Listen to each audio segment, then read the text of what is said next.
మీరు మీ యొక్క ఓటు హక్కును వినియోగించుకోవాలని తెలియజేయడం జరుగుతుంది. మరి ఈ సర్పంచ్ ఎన్నికల్లో 18 సంవత్సరాలు నిండిన యువత నుండి మరి పెద్ద మనుషులైనటువంటి ఎవరైనా కూడా ఓటు హక్కు కలిగిన ప్రతి ఒక్కరు కూడా మీరు మీ యొక్క ఓటును 100% వినియోగించుకోవాలని ఈ సందర్భంగా తెలియజేస్తున్నాం. మరి ఓటు అనేది భారత రాజ్యాంగం కల్పించినటువంటి హక్కు. మరి ఈ భారత రాజ్యాంగం కల్పించినటువంటి హక్కు అయినటువంటి ఈ ఓటును ప్రతి ఒక్కరు, ఓటు హక్కు కలిగిన ప్రతి ఒక్కరు కూడా వినియోగించుకోవాలని సందర్భంగా తెలియజేస్తున్నాం. మరి ఓటు అనేది మనకు వజ్రాయుధం లాంటిది కనుక ఓటు ద్వారా మనకు నచ్చినటువంటి వ్యక్తిని ఎన్నుకునే అవకాశం ఉంటుంది. మరి ఈ రోజు జరగబోయే సర్పంచ్ ఎన్నికల్లో అభ్యర్థి ఎవరైనప్పటికీ కూడా మనందరికీ సేవ చేసేటువంటి వ్యక్తిని, మనందరికీ అందుబాటులో ఉండి మనకు ఏ కష్టం వచ్చినా కూడా చూసేటువంటి వ్యక్తిని మనం ఎన్నుకునేటువంటి అవకాశం ఈ రోజు ఉన్నది.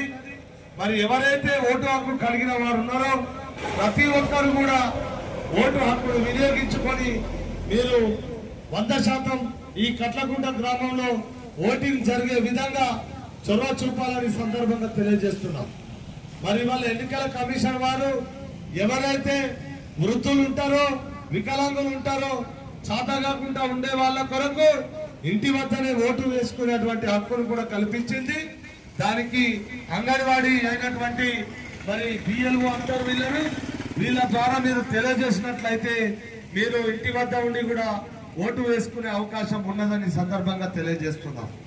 మరి తప్పనిసరిగా జరగబోయే ఎన్నికల్లో ప్రతి ఒక్కరు కూడా ఓటు హక్కును వినియోగించుకోవాలని కోరుతూ ఈ సందర్భంగా మా మిత్రుడు ప్రవీణ్ గారు ఒక పాట వినిపిస్తారు. అన్నలరా మా తమ్ములరా, ప్రలోభాలకు లొంగద్దో అక్కలరా మా చెల్లెలరా, ప్రజాస్వామ్యము మనకు ఇచ్చిన ఓటు హక్కు వరమురన్నా. ప్రజాస్వామ్యం ఇచ్చినటువంటి ఓటు హక్కుని స్వచ్ఛందంగా స్వేచ్ఛగా అందరు వినియోగించుకోవాలని కోరుకుంటూ, ప్రజాస్వామ్యములో ప్రధానమైనది ప్రజల చేతిలో ఆయుధమైనది, ప్రజల చేతిలో ఆయుధమైనది, ప్రజల చేతిలో ఆయుధమైనది. ప్రజాస్వామ్యములో ప్రధానమైనది ప్రజల చేతిలో ఆయుధమైనది, ప్రజల చేతిలో ఆయుధమైనది, ప్రజల చేతిలో ఆయుధమైనది. అపూర్వమైనది ఓటు, అమూల్యమైనది ప్రజాస్వామ్యములో ప్రధానమైనది ప్రజల చేతిలో ఆయుధమైనది.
మరి గ్రామ ప్రజలకు, గ్రామ పెద్దలకు అందరికీ కూడా నమస్కారాలు తెలియజేసుకుంటూ, మరి జరగబోయేటువంటి సర్పంచ్ ఎన్నికల్లో ఎవరు కూడా మీ యొక్క ఓటును నోటుకు అమ్ముకోవద్దు. మద్యానికే గాని, మాంసానికే గాని, చీరలకే గాని, కుంకుమ బరిడిలకే గాని మీరు ఓటును అమ్ముకోవద్దని సందర్భంగా తెలియజేస్తున్నాం. ఓటును అమ్ముకున్నట్లయితే రేపు గెలిచినటువంటి అభ్యర్థి ఒక సందర్భంలో మీకు పని ఉండి అతని దగ్గరికి వెళ్ళి అడిగినప్పుడు ఆ పని జరగకపోతే నిలదీసే హక్కును మనం కోల్పోతాం. ఇవాళ మనం స్వచ్ఛందంగా ఓటు వేస్తే గెలిచినటువంటి అభ్యర్థిని మనము నిలదీసి అడిగి మన హక్కులు సాధించుకున్నటువంటి అవకాశం అనేది ఉంటుంది. మరి ఇవాళ మీరు ఓటును నోటుకు అమ్ముకున్నట్లయితే, డబ్బుకు కానీ, మద్యానికే కానీ, మాంసానికే కానీ అమ్ముకున్నట్లయితే మరి ఓటుకున్నటువంటి విలువ అనేది పడిపోతుంది. అతని ముందు రేపటి రోజు మనము నిలబడి మన హక్కులను అడిగేటువంటి పరిస్థితి ఉండదు. మరి భారత రాజ్యాంగం కల్పించినటువంటి ఈ ఓటు హక్కు అందరికి సమానమైనది. ఓటు హక్కు అనేది అందరికి సమానమైనటువంటిది. ఇలా ఈ ఓటు అనేది చిన్న పెద్ద తేడా లేకుండా, కుల మతం అనేది లేదు, రాజు అనేది లేదు, మంత్రి అనేది లేదు. ఓటు అనేది మనతో పాటు ఎవరికైనా సమానంగానే ఉంటది కనుక మీరందరూ దీని పట్ల అప్రమత్తంగా ఉండి మరి భారత రాజ్యాంగం కల్పించినటువంటి వజ్రాయుధం లాంటి ఓటును మీరు స్వచ్ఛందంగా వినియోగించుకొని మనకు నచ్చినటువంటి అభ్యర్థిని ఎన్నుకునే అవకాశం మన చేతిలోనే ఉంటది కనుక ఈ ఓటు హక్కును వినియోగించుకొని స్వచ్ఛమైన పాలనను ఈ కట్లకుంట గ్రామంలో అందించేటువంటి అభ్యర్థికే మీ యొక్క ఓటును వేసి గెలిపించాలని ఈ సందర్భంగా తెలియజేసుకుంటూ ఈ రోజు ఈ ఓటర్ అవేర్నెస్ కార్యక్రమాన్ని గౌరవ జిల్లా కలెక్టర్ గారి ఆదేశాల మేరకు ఇక్కడ నిర్వహించడం జరిగింది.